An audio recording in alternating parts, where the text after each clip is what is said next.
అప్పుడు హిందువులకు అసంతృప్తి వస్తుంది.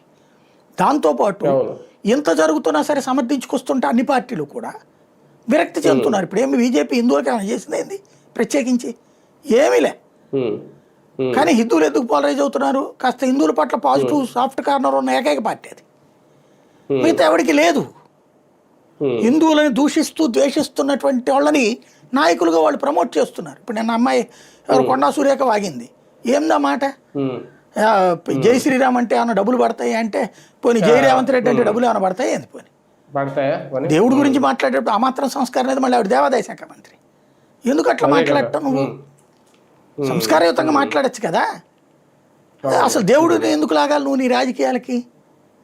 అంటే ప్రజల్లో కూడా రాజకీయాల కంటే హిందుత్వంలో పెరుగుతున్న ఐక్యత భారతీయ జనతా పార్టీకి సపోర్ట్ పెంచేలా చేస్తుంది. ఖచ్చితంగా. నేను ఇంతకు ముందే చెప్పాను, భారతీయ జనతా పార్టీని ఓడించాలంటే అంతకంటే కట్టర్ హిందూ పార్టీ రావాలి. అంతే తప్పించి కష్టం.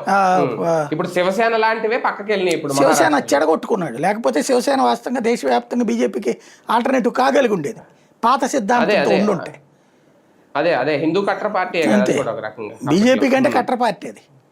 అవును, అదే బాబరీ కట్టడం మీద మొట్టమొదటి వెళ్ళిన వాళ్ళు వాళ్ళే, పగలగొట్టిన ధ్వంసం చేసిన వాళ్ళు.